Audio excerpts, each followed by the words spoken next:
निर्णय सुनाया गया कि अब संगत का रखवाला देवेंद्र भैया होंगे। उस वक्त कई लोगों ने नाक बोल सिकोड़े, कईयों ने पैर पीटे, कईयों ने न जाने कितनी मन भरकर मुझे गालियां दी। लेकिन मैंने कहा था कि मैंने अपना प्यारा बेटा आपको दिया है संगत की सेवा के लिए, और ये संगत की इतनी देखभाल करेगा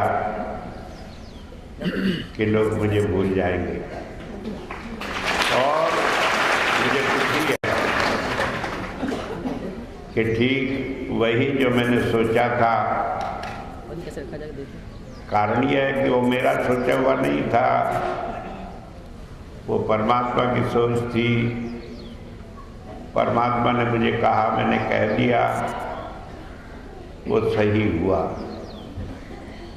तो आज इस मौके पर आप सबको मुबारकबाद है,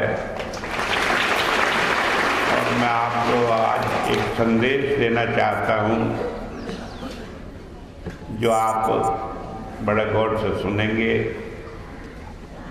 और उसे याद रखेंगे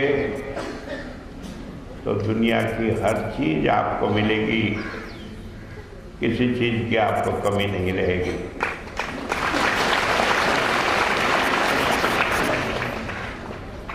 संत इस संसार में जब आते हैं कोई उन्हें पहचानता नहीं,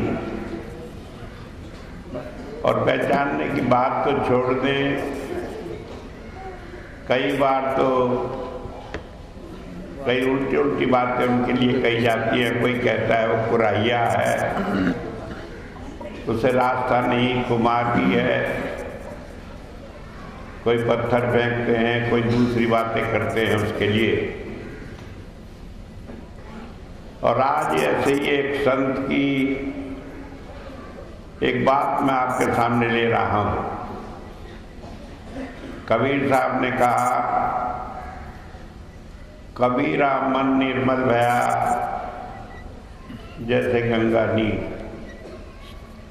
पीछे पीछे हर फिरे कहत कबीर कबीर।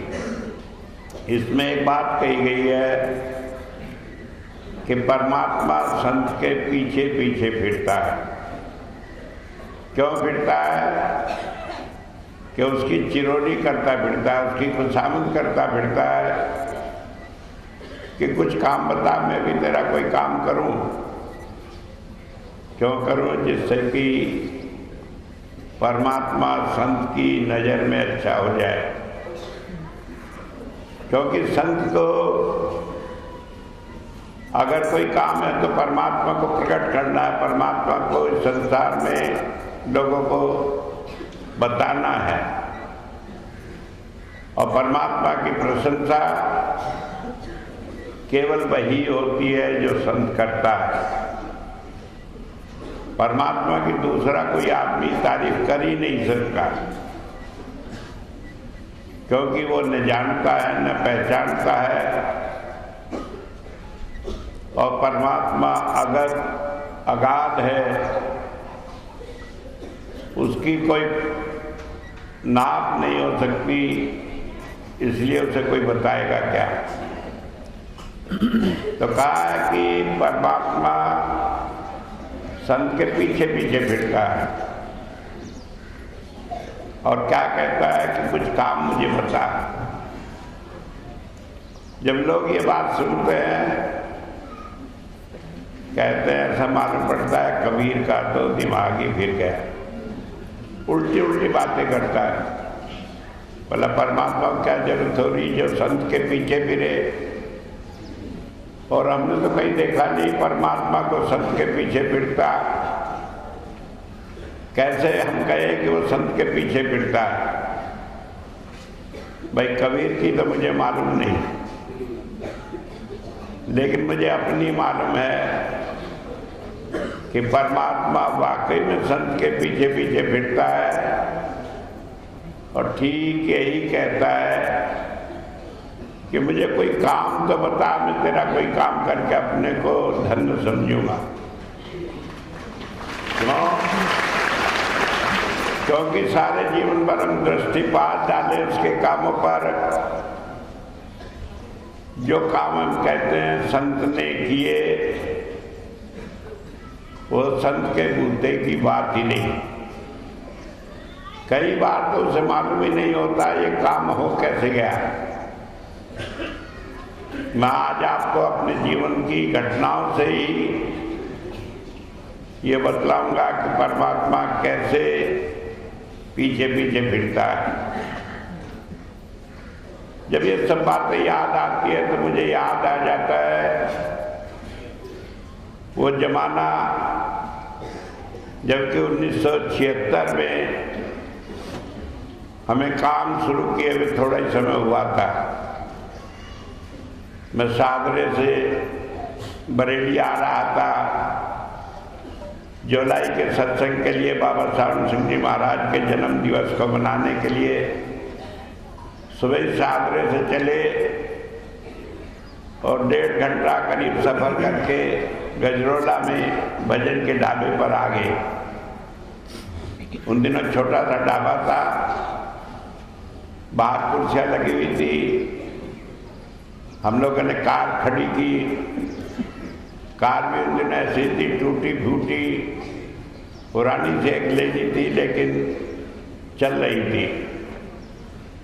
आकर रुके, हमने कहा चलो भाई सब लोग चाय पी ले।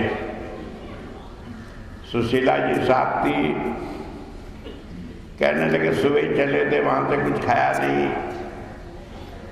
एक एक पराठा भी ले ले। चाय आती थी 4 आने की और पराठा आता था 8 आने का। हम 5 आदमी थे गाड़ी में। मैंने कहा देखो मेरे पास तो 2 रुपए हैं, अब उसमें 5 चाय तो आ जाएंगी, पराठा आता नहीं। दया कह रही आज भी यही हालत है जेब की तो। और मैं कहता हूँ वास्तव में यही है। अगर कोई सारी मेरी जेबें तलाश ले तो शायद 10 रुपए भी न मिले, लेकिन काम जेब में कई छेद है, जो आता है वही निकल जाता है, लेकिन जितना काम होता है वो हो जाता है। तो मैंने कहा ठीक है भाई, मेरे पास तो 2 रुपए हैं। और उन दिनों जितने 5 आदमी थे किसी के पास भी 1 पैसा नहीं था। कहने लगे चलो चाय पी ले। सबने 1-1 प्याला चाय पी और गाड़ी में बैठने लगे। जब गाड़ी में बैठने लगे तो सलीम ड्राइवर था, वो कहने लगा आप कह रहे हैं कि आपकी जेब में तो पैसा ही नहीं और गाड़ी में तो पेट्रोल भी नहीं है, गाड़ी बरेली पहुंचेगी कैसे? हमने कहा भाई जो कैसे हो। हमने कहा चलो होगा जैसा देखा जाएगा। जैसे ही वो घूमकर गाड़ी की तरफ आया अपनी सीट पर बैठने के लिए, सामने से एक गाड़ी आई और ठीक हमारी गाड़ी के सामने आकर रुक गई। उसमें से एक बहन उतरी, उनका नाम भी सुशीला था, बैजोई ग्लास वर्क्स की मैनेजिंग डायरेक्टर थी वो। और आकर ड्राइवर से कहने लगी स्वामी जी हैं इसमें? कहने का आप स्वामी जी हैं। वो आई, उधर से घूमकर मेरे पैर छुए, कहने लगे मेरी मजबूरी है कि मैं बरेली भंडारे पर तो नहीं आ सकूंगी क्योंकि हमारी बोर्ड की मीटिंग रखी हुई है, लेकिन आप ये सेवा ले लें। मैंने कहा मैं तो ऐसे सेवा लेता नहीं। कहने लगे मैं आपके पैर पड़ती हूँ, मेरी मजबूरी है, मैं आती वहीं, लेकिन आप इस मजबूरी को समझकर सेवा मना नहीं करें। और उसने 51 रुपये निकाल कर दे दिए। मैंने ले लिए। गजरोला में आ गया है पेट्रोल पंप पर 45 रुपये का पेट्रोल डलवाया। उन दिनों 45 रुपए का 10-12 लीटर पेट्रोल आता था और 6 रुपए बच गए। 45 का आके 6 बच गए। मैंने कहा देखो गाड़ी में तेल भी पड़ गया और आगे जेब में बच भी गया कुछ ना कुछ। कहने लगी सुशीला कि आप भी ऐसे बेफिक्र होकर चल देते हैं। मैंने कहा परमात्मा के भरोसे चलता हूँ, वो देखता है। अब इसे क्या कहेंगे कि परमात्मा पीछे पीछे घूम रहा है कि नहीं, पीछे पीछे देख रहा है कि नहीं कि कैसे काम हो। फिर दूसरी घटना है, एक बार मैं जा रहा था लखनऊ, जाते जाते यही जहाँ पर 3K रेस्टोरेंट है, यहाँ पर एक टीला हुआ करता था। उसी टीले के सामने हमारी गाड़ी रुक गई। से तो बहुत अच्छी, अक्सर रुक रुक कर ही चलती थी।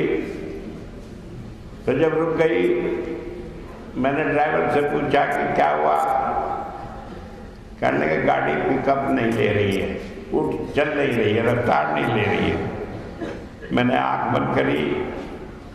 महाराज जी कहने लगे देख ले इसी जगह तुम्हारा आश्रम बनेगा। अब मुझे उन दिनों बड़ा मजा आता था ऐसी बातें करने में। मैंने कहा देखे महाराज जी की बात सही है कि नहीं, या मेरा ही मन का वहम है। तो मैंने आंख खोली, मैं कहने लगा सुशीला जी से कि देख लो यहाँ पर आश्रम बनेगा, महाराज जी कह रहे हैं। कहने लगे जहाँ जहाँ गाड़ी खराब होगी वहाँ सब जगह ही आपके आश्रम बनेंगे। और उन दिनों गाड़ी आता कि दिल्ली से और लखनऊ आने में कम से कम 20-25 जगह तो खराब हो ही जाया करती थी। मैंने कहा नहीं, सब जगह तो नहीं बनेंगे, लेकिन महाराज जी ने यही बताया है। अब मैं तुम्हें इसलिए बता रहा हूँ जिससे बाद में न कहो कि बात बता दी। आज बता रहा हूँ जबकि कोई बात ही नहीं। चंडीला में हमारा कोई जानने वाला भी नहीं, कोई सत्संग ही नहीं, किसी को हम जानते नहीं। बात आई गई हो गई। हम गए लखनऊ, सत्संग दिया। लखनऊ से लौटकर अगले महीने जब बरेली का सत्संग दिया तो हमारे साथ मनोहर लाल चौहान भी बैठे थे। वो कहने लगे कि स्वामी जी का चंडीला के पास एक बहुत बड़ा वो आश्रम बनेगा। मैंने कहा भाई तुम्हें किसने कहा कहने के लिए। कहने लगे जी कहा तो किसी ने नहीं, पर आपने बताया तो था। मैंने कहा मैं तुम्हें तो नहीं बताया। कहने लगे जी चलो गलती हो गई।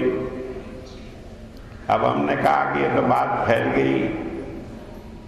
तो राजू एक लखनऊ का हुआ करता था हमारे पास। हमने कहा राजू जाकर वहाँ कोई जगह देखो जहाँ जाकर हम ठहर जाएं धर्मशाला में, वहाँ कोई जगह देख ले, मिलती हो तो आश्रम की बात करें। एक दिन पहले से भेज दिया। वो आया यहाँ चंडीला में और उसने खबर करी कि वहाँ तो कोई धर्मशाला है नहीं, कोई जगह है नहीं।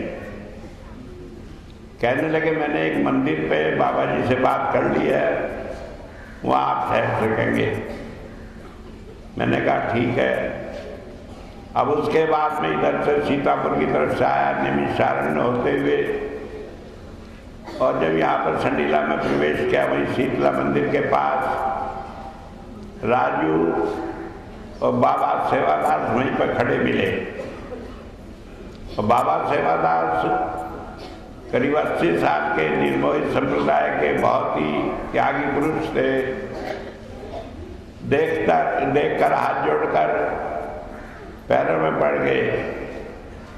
मैंने कहा क्या बात है। राजू कहने लगे चलो आश्रम पर मंदिर पर बैठकर बात करते। तो मंदिर पर उसने बताया कि जब मैं यहाँ कमरा ढूंढ रहा था मिला नहीं, तो लोगों ने कहा कि बाबा सेवादास के मंदिर पर चले जाओ। मैं यहाँ आया, बाबा जी से कहा। बाबा जी कहने लगे भाई मैं तो जानता नहीं कौन स्वामी जी हैं।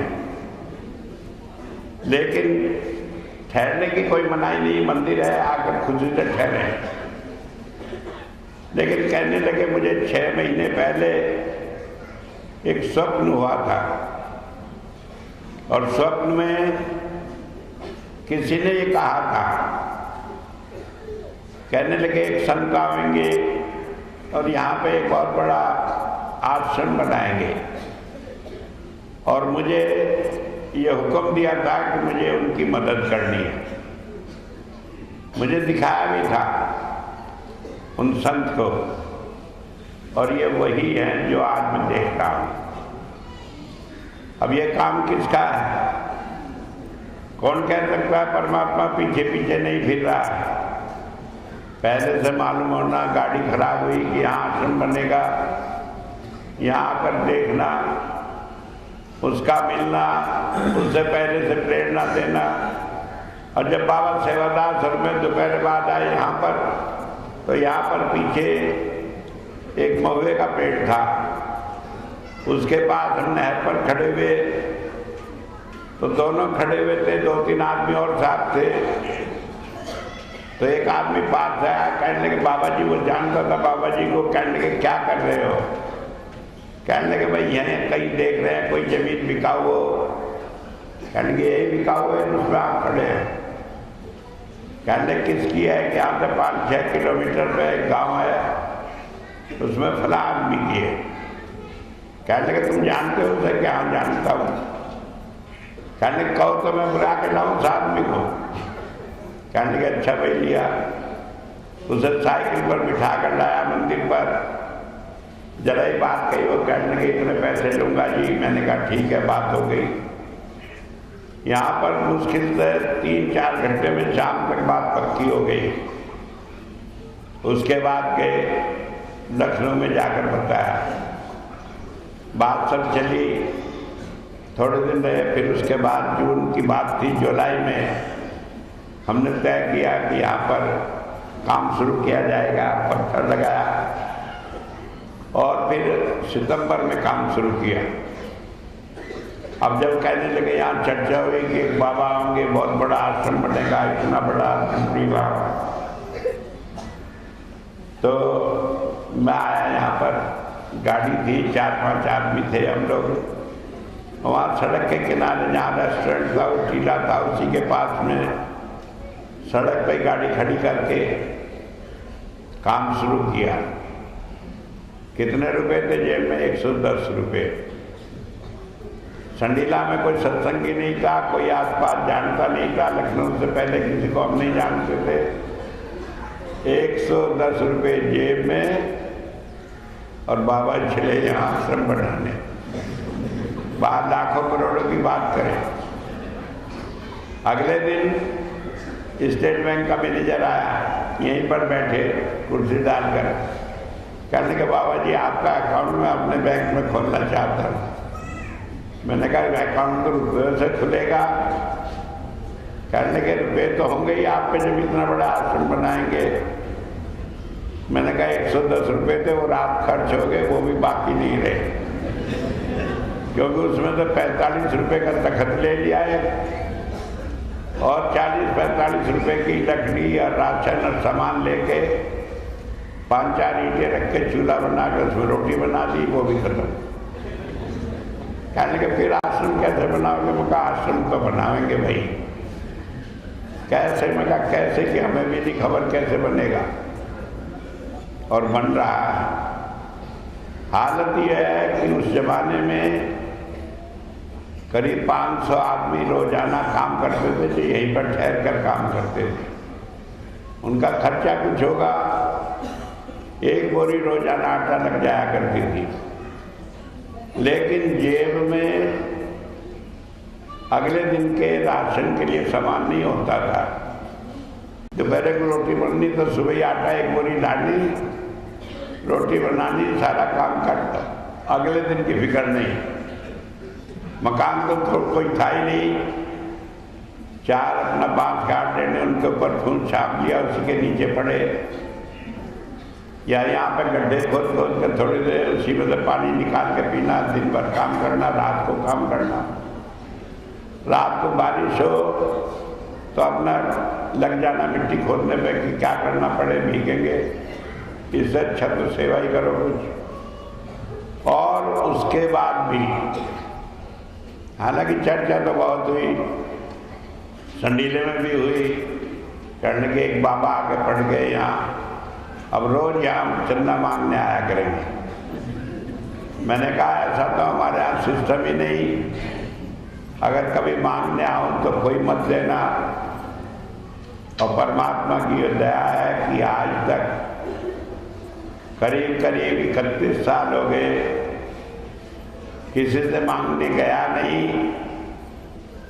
और कभी कभी नहीं पड़ी, काम सारे ही हो रहे।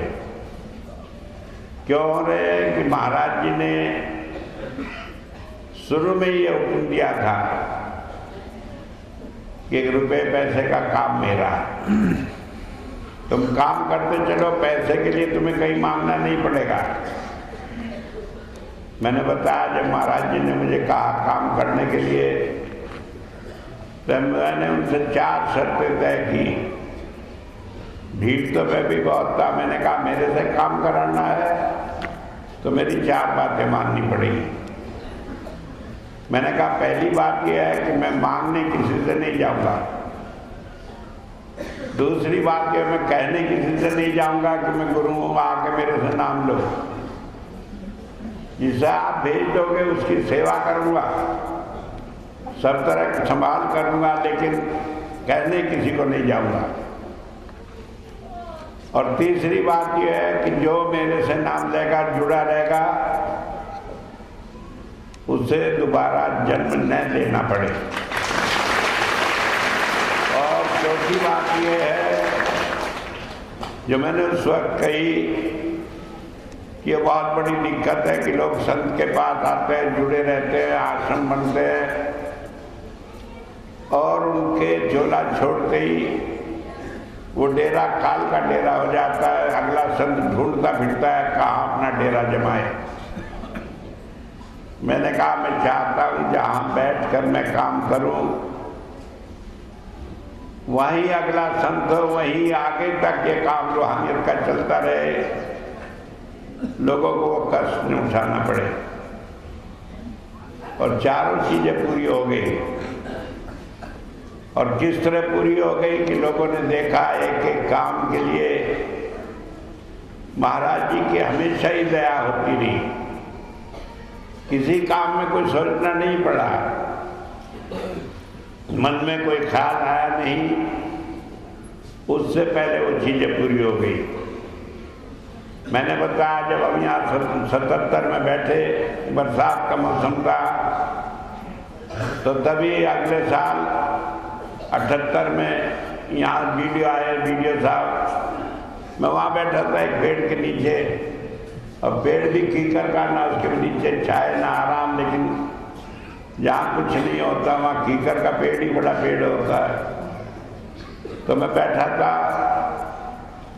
वीडियो साहब को किसी ने बताया कि बाबा जी है वहाँ चले, उन दिनों सरकार की तरफ से एक योजना थी पेड़ लगाने की। अब वो अपना गाड़ी में आए एडीओ के साथ और आके वहीं बैठ गए, कहने के बाबा जी आप भी आप कुछ पेड़ लगा दें। मैंने कहा लगा देंगे भाई। कहने लगे कितने पेड़ लगाओगे? 100, 200, 400। मैंने कहा 100, 200, 400 लगवाने हो तो कहीं और जाओ। कहने क्या मतलब? मैंने कहा लाख की बात करो तो यहाँ करो, 100, 200, 400 की बात मत करो। कुछ आदत ही ऐसी है कि मैंने कहा परमात्मा जो काम कराना चाहता है तो वो अपना आप बताता है। जब वीडियो साहब ने कहा, कहने के 1 लाख पेड़, मैंने कहा 1 लाख पेड़। वो जब तक सोच ही रहा था, मैंने कहा वीडियो साहब एक काम और करेंगे। कहने क्या होगा? 1 लाख पेड़ 1 दिन में लगाएंगे। वो खड़ा हो गया, कहने 1 दिन में 1 लाख पेड़। मैंने कहा 1 दिन में 1 लाख पेड़। सब लोगों को लगेगा कि हाँ यहाँ कुछ काम हुआ है। वो कहने लगे कैसे? हमने कहा ऐसे। थोड़ा समझाया, तो वहाँ जाकर अपने अफसर से बात करी, फिर वो भी समझे आए। उसके बाद आकर बातचीत होने लगी तो कहने लगे कंजर्वेटर ऑफ फॉरेस्ट के पास चले लखनऊ और वहाँ जाकर पूछे कि वो पेड़ों का इंतजाम कर देंगे कि नहीं, 1 लाख पेड़ ऐसे थोड़ी हो जाने। मैं गया उनके पास, एक बीडीओ साहब के साथ दूसरे लोग थे। बीडीओ साहब अंदर पहुँचे कंजर्वेटर के पास और जाकर कहने लगे कि ऐसे ऐसे 1 लाख पेड़ 1 दिन में लगाने। तो कंजर्वेटर साहब क्या कहने लगे पिछले साल एक सिरफिरा आदमी आया था, वो कह रहा था कि मुझे बीज दे दो यूकलिप्टस का, 1 लाख पौध लगाऊंगा। ये उससे भी बड़ा सिरफिरा है, कहता है 1 लाख पेड़ लगाऊंगा। अब मैं बाहर बैठा था, मैंने वो बात सुन ली। मैं पर्दा उठाया, अंदर गया, मैंने कहा वो सिरफिरा भी मैं ही था और ये सिरफिरा भी मैं ही हूँ। कहा आइए बैठिए बैठिए। मैंने कहा बैठ तो जाऊंगा जब आया हूँ। मैंने कहा आप कहने लगा हाँ बड़ा मुश्किल है, 1 लाख पेड़ 1 दिन में। 1 लाख पेड़ तो कोई ट्रक से उतार के नीचे नहीं रख सकता 1 दिन में, सारे उलट पुलट हो जाएंगे। मैंने कहा बात ठीक है आपकी, लेकिन मैंने रुड़की यूनिवर्सिटी से इंजीनियरिंग पास की है, मैं आपको समझाऊं कैसे करूंगा। मैंने कहा 50,000 तो पौध मैंने तैयार कर रखी है, जो पिछले साल आपने बीज नहीं दिया था, फिर मैं देहरादून से मंगवाया और उससे पौध तैयार की। अब 50,000 आप दे देंगे मुझे। कहने लगे 50,000 बुला के जोड़ जाड़ के हिसाब कहने लगे 3 जिलों में मिल जाएगी, इकट्ठी कर लेंगे। मैंने कहा एक आदमी ने 50,000 एक जगह कर दी, तुम 3 जिलों से इकट्ठी करोगे। कहने के पैसे देने पड़ेंगे। मैंने कहा पैसे दे देंगे, 10 पैसे की उन दिनों पौध आती थी।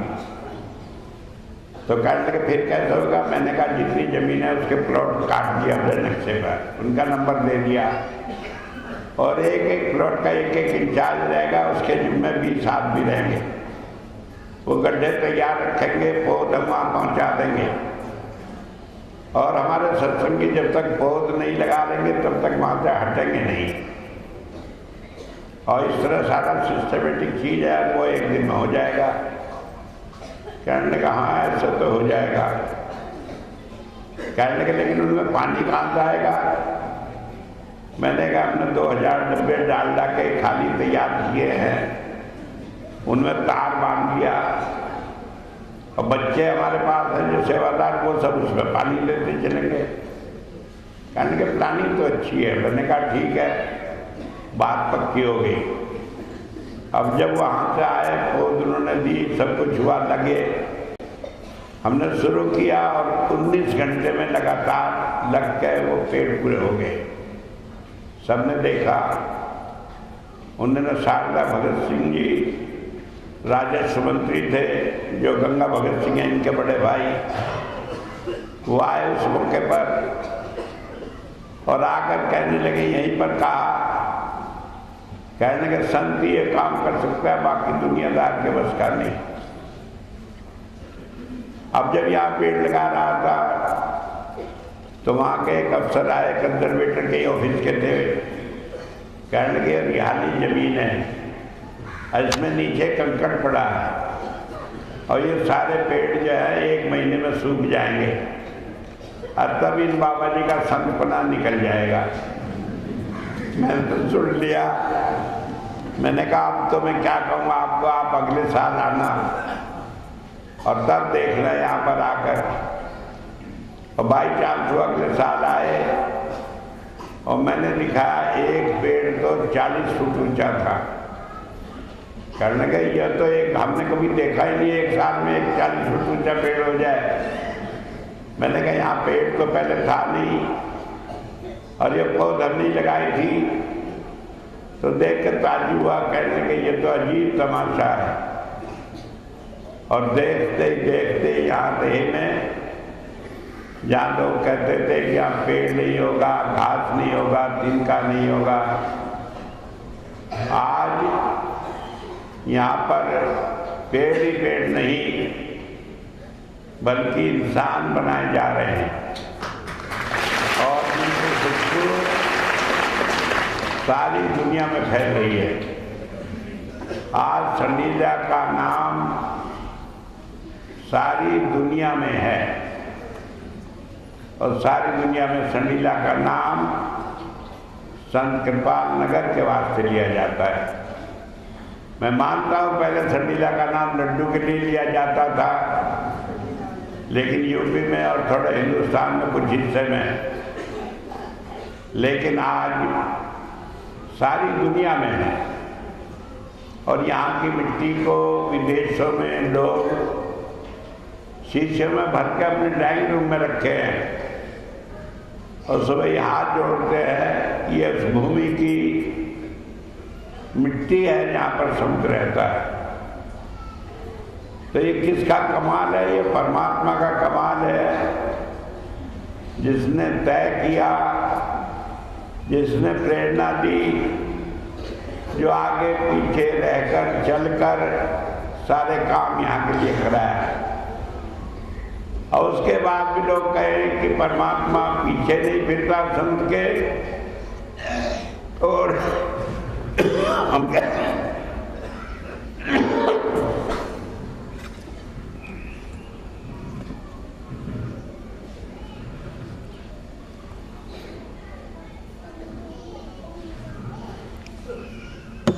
और हम कैसे मानेंगे कि यहाँ परमात्मा पीछे पीछे फिरता है? एक बात हो तो बताएं, दुनिया में जिसे लोग करिश्मा कहते हैं, वंडर्स कहते हैं, आश्चर्य कहते हैं, वो कुछ नहीं। वो परमात्मा संत के द्वारा किसी चीज का आभास पहले दे देता है और बाद में हमें लगता है कि बड़ा एक चमत्कार हो गया, ताज्जुब हो गया। मुझे याद है जब हम यहाँ संत कृपाल नगर बना रहे थे, मैं बार बार इस बात को दोहरा दूं, पैसा तो था नहीं, दिन भर का खर्चा नहीं होता था। हम क्या करते थे कि 3 बोरी 4 बोरी रोज सीमेंट की मंगाते, ईंटें उतनी मंगाते, काम चलता, अगले दिन की अगले दिन सोचते, दिन भर का आटा मंगाते, रोटी बनाते, अगले दिन की फिक्र नहीं करते कि अगले दिन के अगले दिन आई जाएगी। तो ऐसे में एक दिन बात सोची मन में आई, न जाने कौन कहने लगा कि ईंट, अगर ये इस पर ईंट पर महाराज जी का नाम हो तो कितना अच्छा हो। अब बात तो मेरे मन में भी आ गई कि अच्छा हो, लेकिन हो कैसे? क्योंकि भट्टे वाले को कहो, कहने लगे ईंट पर नाम हमारा सांचा बनवा दो, तो कहेगा बाबा जी ईंट कितनी लोगे? 8-10 लाख तो लाओ, 1-2 लाख का एडवांस दे दो। यहाँ तो पैसा वैसे ही देने को नहीं, एडवांस कहाँ से आया? तो हिम्मत भी ना पड़े। लेकिन बात मन में थी, और बात मन में थी तो मैं कह रहा हूँ कि परमात्मा पीछे पीछे फिरता है, एक्टिव हो जाता है सोचते ही संत के। 3 दिन बाद 4 दिन बाद एक लाला ओम प्रकाश है बेगमगंज में, भट्टे वाले, उनके यहाँ तो ईंट लेते थे, थोड़ी थोड़ी 1000 दी 2000 दी पैसा देते रहे। एक दिन आए, कहने के बाबा जी बड़ी गलती हो गई। मैंने कहा क्या गलती हो गई? कहने लगे हमने जो सांचे बनवाए थे, बनाने वाले ने कम वक्त ने सांचे के ऊपर संत कृपाल लिख दिया। मैंने कहा लिख दिया तो अच्छा हुआ। कहने लगे आप तो इसी नाम की ईंटें हमें बनानी पड़ेगी। मैंने कहा बना दो भाई। तो क्या हुआ, हमें कहना भी नहीं पड़ा और काम भी सारा हो गया। और उसके बाद बहुत ईंटें उसने बनाई, जब तक उसका भट्टा चलता रहा, बिना एक पैसा दिए, बिना सोचे, बिना कुछ किए, अपने आप ही बना के वो ला रहा ईंटें। कहने लगे कि ये ईंटें बन गई है जी, ने देख लीजिए आप। अब होता क्या है कि परमात्मा अपने आप किसी के घट में बैठकर वो काम करा देता है। कई आदमी कहेंगे कि तो बाई चांस हो गया जी, बाई चांस कुछ नहीं होता। मुझे याद है मैं अमेरिका में था, न्यूयॉर्क के पास एक आश्रम में गया, वहाँ मेरा प्रवचन था। अब वहाँ पे जो इंचार्ज थे वो एक हिंदुस्तानी पंडित जी थे, मिश्रा जी, और वो वहाँ के इंचार्ज थे, गुरु बने हुए थे। अब उन्होंने बहुत सारे विदेशी लोग इकट्ठे कर लिए। अब उन्हें थोड़ी बहुत संस्कृत आती थी, 2-4-10 मंत्र बोल के उन्हीं को अपना पढ़ाते रहते, हवन करते, कुछ मंत्र को तोड़ मरोड़ दिया था, उसमें कुछ उल्टा सीधा बदल के रख दिया था। तो जब मैं गया वहाँ पर, मैंने वहाँ पर प्रवचन दिया और मैं कहने लगा कि ऐसे अंतर में बैठोगे तो जीते जी बढ़ने का रास्ता है, रूह पर सिमट जाती है और ऐसे ही होता है जैसे मर जाते हैं, उसके बाद में अंतर में रोशनी आती है। अब उसके बाद वो पंडित जी उठकर स्टेज पर कहने लगे, कहने का आप कहाँ इनके चक्कर में पड़ जाओगे, ये तुम्हें बताकर चले जाएंगे, तुम मरे पड़े रहोगे, इन्हें कहाँ ढूंढते फिरोगे। अब मुझे बड़ा बुरा लगा, मैं दोबारा बिना बुलाए स्टेज पर आया। मैंने कहा कि इन्हें तो कुछ समझ है नहीं, हमारे गुरुजी तो ऐसे ही है, लेकिन अगर तुम्हें भी ऐसे ही हालत हो, तुम सोचते हो मरे पड़े रहोगे, तो भाई आप बैठ कर तजर्बा कर लो और मैं यही हूँ। अगर मरे पड़ने की एक भी मला पड़ जाए तो आप मुझे यहीं पकड़ कर बांध डालना। जब ये बात कही तो सब लोग ताजुमाने, तो मिश्रा जी मुझे एक तरफ ले गए, कहने का आओ जी एक बात करनी, मगर चलो एक बात कर लें। कमरे में ले गए, कहने लगा आप तो नाराज हो गए। मैंने कहा इडियट, तुम गुरु बन गए, तुम्हें कुछ अकल ही नहीं, क्यों उल्टी सीधी बातें कहते हो, तुम्हें किसी ने कुछ समझाया नहीं। कहने का समझाया, मैं तो व्यास से नाम दिए हुए हूँ।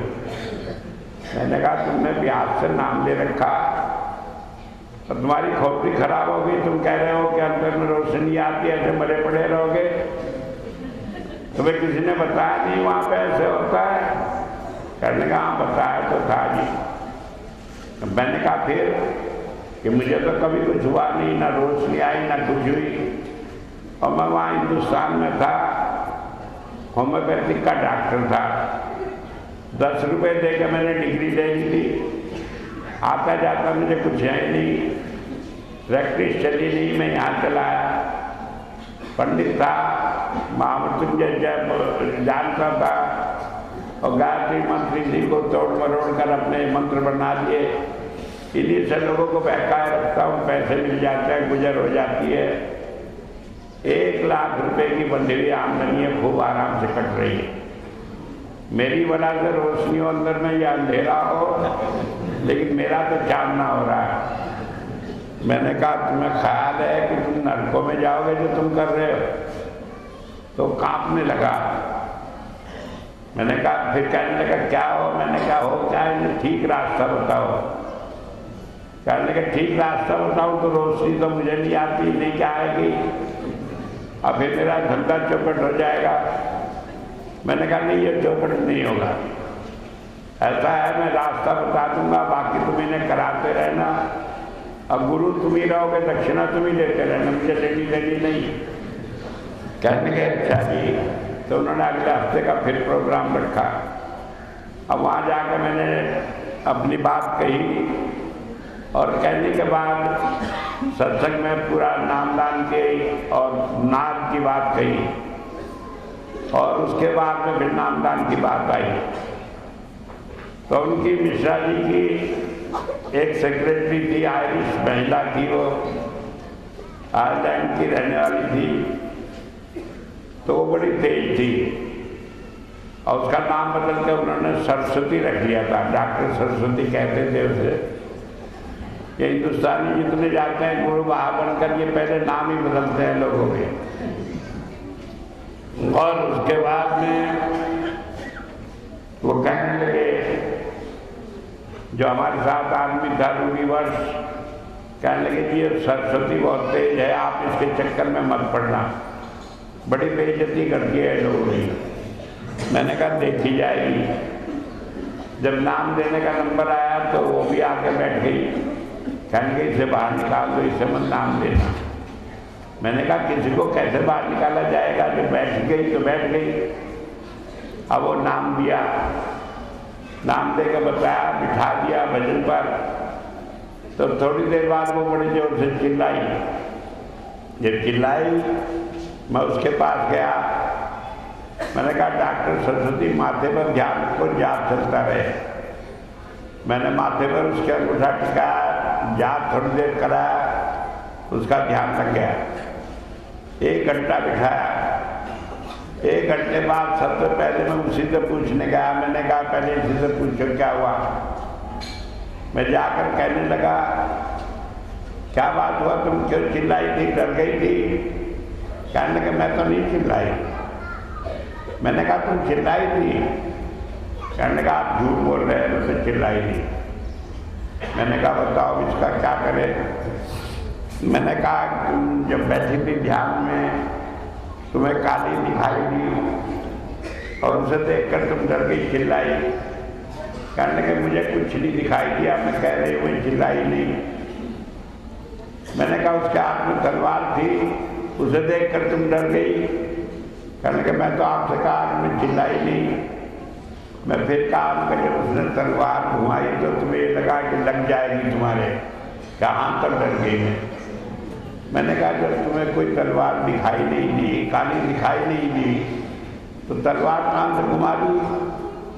कहने लगे दिखाई तो सारी चीज दिखाई दी, लेकिन मैं सोच रही थी आपको क्या, आपको बेवकूफ़ बना दूं। मैंने मना कर दिया कि नहीं दिखाई दी, लेकिन कहाँ तक मना करूं, आपको तो सारी बातें खबर है। मैंने कहा तो फिर? कहने लगे जब आपने कहा फिर मैं वो जाप करा, वो चली गई, फिर आप दिखाई दिए, फिर आप मुझे अंतर में ले गए, बहुत सारी चीज़ें घुमाई। फिर मैंने कहा क्या हुआ कि फिर तो अच्छा लगा। तो होता यह है कि ये परमात्मा का ही करिश्मा है। अगर जो साथ न हो तो किसी के मन की बात हम कैसे जान सकते हैं, कैसे अंतर में जाकर किसी को गाइड कर सकते हैं। अब हम कहें कि परमात्मा कैसे अनुसंग रहता है, तो इसी तरह वो हमारे अनुसंग रहकर हमें रास्ता दिखाता है, हमें चलाता है, जिससे हमें कोई भी काम हो सारे काम होते चले जाते हैं। हम सोचते हैं न जाने कैसे ये बात कह दी कि वो हमारे अनुसंग रहता है। अनेक बातें, मैं एक बार 79 की बात है, मैं अप्रैल के भंडारे के लिए शामली में था। जब हम भंडारा मना रहे थे वहाँ पर, तो वहाँ पर अमेरिका में मेरे मामा जी रहते, अग्रवाल साहब वो आए हुए थे। वो वहाँ पर मिले, कहने लगे भाई बड़ा खुशी हुई सुनकर कि तुम संत मत का प्रचार कर रहे हो, हमारे यहाँ अमेरिका में भी आओ। मैंने कहा आऊँगा मामा जी।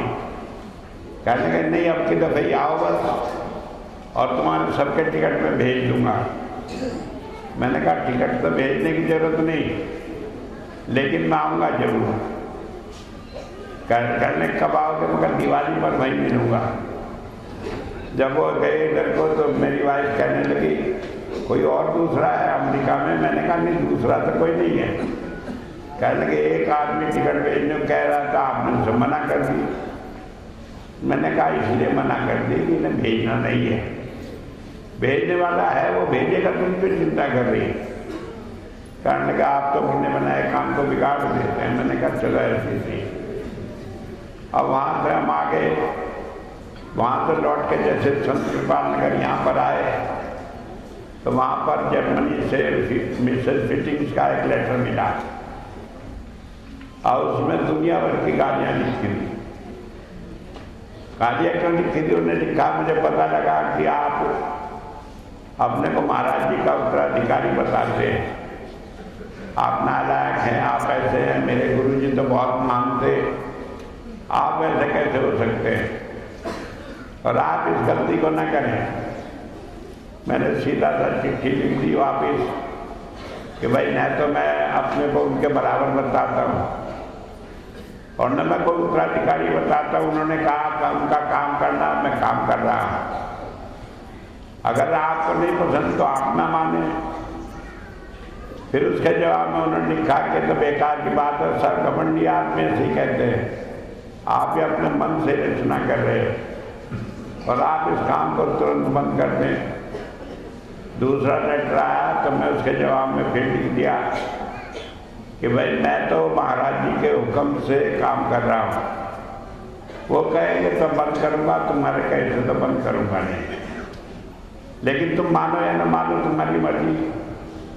अब जब वो लेटर गया तो तीसरा लेटर आया और उसमें शुरू से आगे तक माफ़ी माफ़ी, मैंने आपसे बड़ी गलती करी, मुझे तो नरकों में भी जगह नहीं मिलेगी, मैंने ये कर दिया, मैंने वो कर दिया।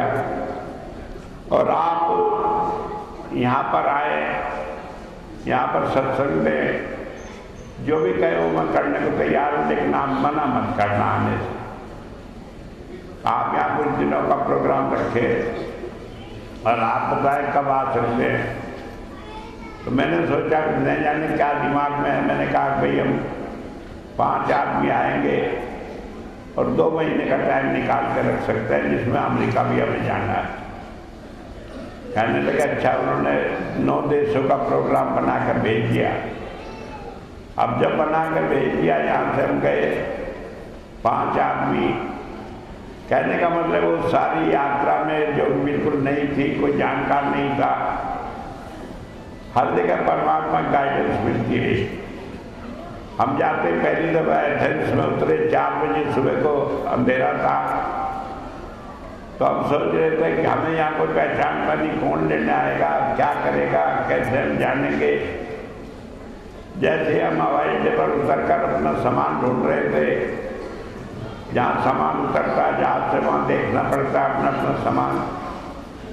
तो एक आदमी आया, आकर कहने लगा आप ही हिंदुस्तानी हो जो जहाज से आए थे। मैंने कहा हिंदुस्तानी तो और भी बहुत सारे आए हैं, लेकिन जिसे आप ढूंढ रहे हैं वो हम ही हैं।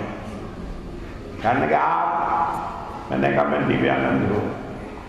बहू ने हाथ मिलाया, कहने लगा मैं आप ही को ढूंढने आया हूँ।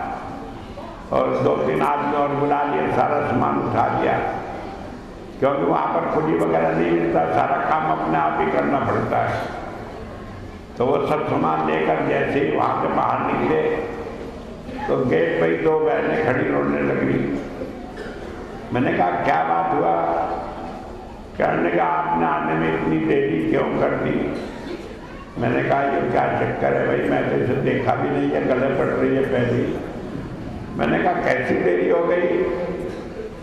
कहने लगे मैं तो आपको 74 से अंतर में देख रही हूँ, आए अब आप। मैंने कहा ये ठीक था।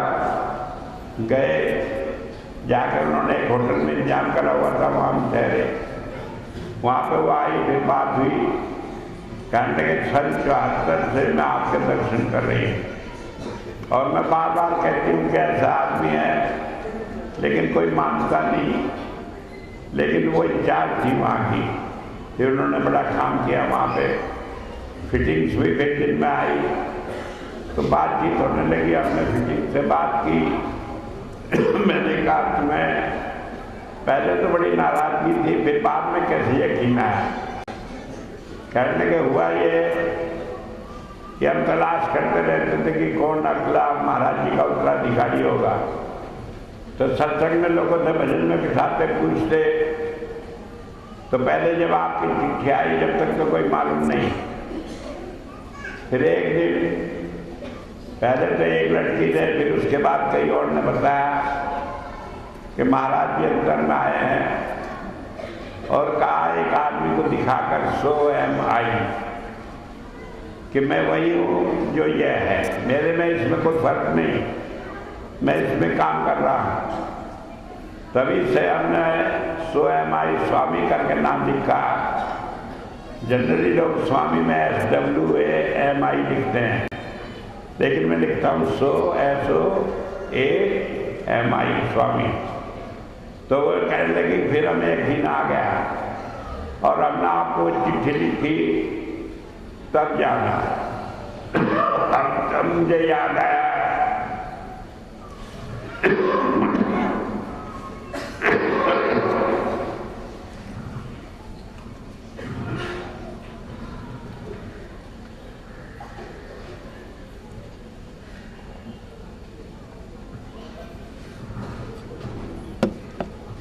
तब मुझे याद आई महाराज जी की वो बात जो मैंने उनसे कही थी, उन्होंने मानी थी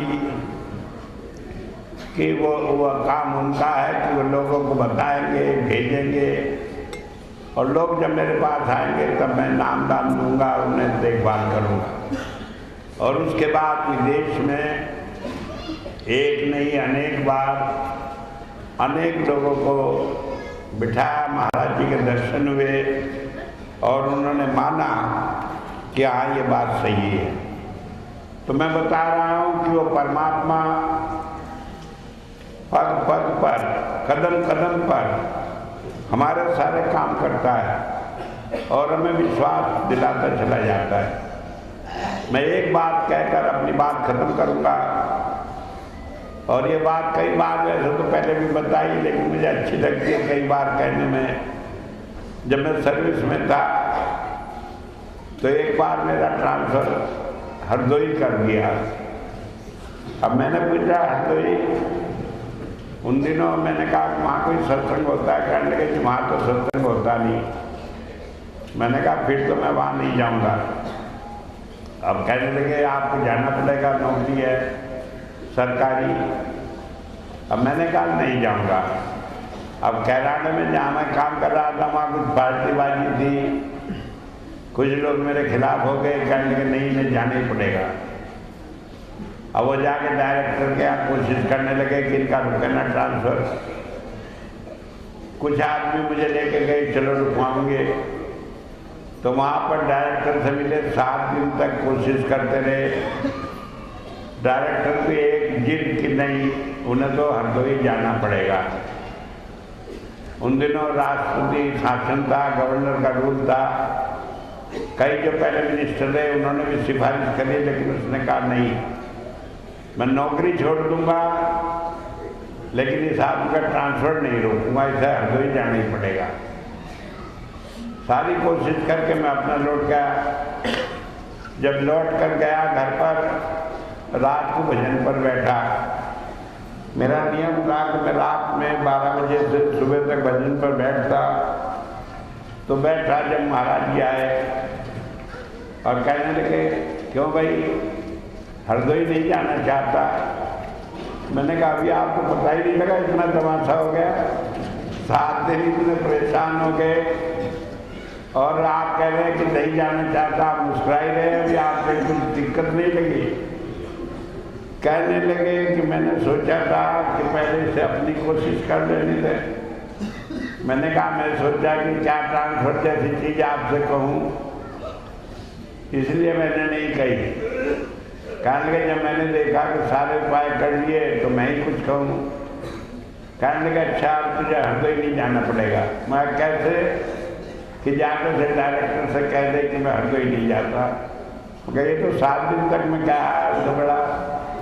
कहने लगे मैं उसे कह दूँगा। अब मैं समझ गया बात को। मैं गया सीधा, मैं जाकर वहाँ पहुँचा, डायरेक्टर के बरामदे में बैठ गया। डायरेक्टर आया, वो अपने कमरे में जाने लगा। मैंने नमस्ते की। कहने लगे फिर आ गए तुम आज? मैंने कहा जी अच्छा। मैं अंदर गया। मैंने कहा आज मैं आया नहीं, आज तो मुझे किसी ने भेजा है। कहने किसी ने भेजा होगा, मुझे कोई परवाह नहीं। अब मैं नहीं सुना, तुझसे सुनूंगा। मैंने कहा मत सुनो, मुझे तो भेजा था इसलिए मैं चला आया। कहने जाओ। मैंने कहा चला, बाहर बैठ गया। शाम को गया अपने घर और अगले दिन सुबह ही आया। कहने क्या हुआ? कहने के यहाँ हो। मैंने कहा आ गया। कहने कहाँ जाना चाहते हो? हरदोई नहीं जाना चाहते तो? मैंने कहा कहीं कर दो, ऐसी जगह कर दो जो सामने पास रहे और मैं अपना वहाँ सत्संग भी देखता रहूँ और अपना घर भी देखता रहूँ। कहने शामपुर कर दे। मैंने कहा हाँ कर दो। तो उसे बोला आपने स्टेनो को कहा कि इनका ट्रांसफर कानपुर कर दो, कैंसिल कर दो। और उसके बाद मेरे से कहने लगा वो सरदार कौन था? मैंने कहा कौन सा सरदार? कहने लगा तुम नहीं जानते हो, रात में एक गाड़ी वाला है, बड़ा डांट रहा था मुझे। मैंने कहा क्या हुआ? कहने लगा कि या तो उसका ट्रांसफर कर दे और नहीं तुझे ठीक कर दूंगा। मैंने कहा वो तो मेरे गुरु जी थे। कहने लगे बुला के सन को कहने लगे कर दे, दिन में ये जान पाया है, रात को उसका गुरु आया है। अब वो उसने सोचा ट्रांसफर तो करना ही है सन ने। अब वो बैठा वहाँ करके ही ना थे कुछ भी, उन्होंने सोचा कुछ पैसे ले ले। अब इस सोच के पैसे तो मैं जब दूँ जब मैं कुछ देने वाला हूँ, तो वो बैठा टाइप ना करे। डायरेक्टर ने दोपहर बुला के उसे कहा, कहने लगे जब तुम इसका ऑर्डर ट्रांसफर लिखलाओगे मैं साइन करके इसे दे दूंगा तो मैं रोटी खाने जाऊंगा। तुम ये मत सोचो कि मैं चले जाऊँ, अभी करा के लाओ। अब वो करके जब उसने मुझे दे दिया तब कहने लगा अच्छा भैया अभी को अपने घर जाओ। और सरदार से कह देना वो आप सुना अच्छे मिल जाएगा। अब उसमें मेरी क्या गलती भाई? मैं तो कुछ कहने नहीं गया, लेकिन अब नहीं माने तो क्या करें। तो इसलिए मैं बता रहा हूँ कि वो परमात्मा सुनता है हमारी, और बिना ही हमारे कई सारे काम करता है। मेरी तो सारी जिंदगी इन्हीं बातों में बीत गई। अब मैं कहाँ तक सुनाऊँ? टाइम जो है वो कह रहा है कि मुझे रोकना नहीं चाहिए अपनी बात। तो मैं एक बात कह रहा हूँ, कबीर साहब ने कहा पीछे पीछे हर फिरे कैद कबीर कबीर। ये कोई वैसी बात नहीं है कि उसने कह दी, ये सच्चाई है। और ये कबीर की साथ नहीं, ये आपकी साथ भी, हमारे साथ भी, हर एक की साथ हो सकती है। लेकिन कब होगी? कबीरा मन निर्मल भया, जैसे गंगा जी, कि हमारा मन साफ हो जाए। हमारा मन कैसे साफ हो? कि जुड़ा रहे गुरु के साथ, तब ये साफ होगा। ये दुनिया के साथ जुड़ेगा तो दुनिया की मैल इसमें आएगी। ये गुरु के साथ जुड़ेगा तो ये मन साफ रहेगा। तो इसलिए एक ही तरीका, अगर हम चाहते हैं कि परमात्मा हमारे काम सारे करता रहे, तो उसका एक ही तरीका है कि हम उसके साथ अपने मन को जोड़े रखें। और कबीर नहीं कही ये बात वेदों में भी आई है। वेदों में कहा शीत कन्या यजमानों ने होता, कि यजमान के लिए जो परमात्मा की भक्ति करता है, उसकी याद करता है, उसके लिए परमात्मा घरेलू नौकर समान है। जैसा आपका नौकर है, उसे कहते हैं कि ये काम कर, वो काम कर, इसलिए वो करता है और बिना बताए भी करता है। तो इसलिए अगर जो आप चाहते हैं कि सारे झंझटों से छुटकारा रहे, सारे काम आपके ठीक बने, तो एक ही बात है, तेरी चिंता में मन धारी, तो वह चिंता कर क्या है। खूब प्यार करो, मन उसमें लगाए रखो, और जब हम मन उसमें लगाए रखेंगे, सारी चिंता को धारण करके अपने आप हमारे सारे काम बनाता है। मैं तो इसी तरह जिया हूँ और चाहता हूँ आप सब लोग भी इसी तरह जिए, हर खुशी में, हर आनंद में। और एक बार फिर आपको आपके गुरु की बधाई देकर जन्मदिन की आपके लिए आशा करता हूँ कि आपको ये प्यार और सद्गुरु की दया में मिलती रहे। धन्यवाद।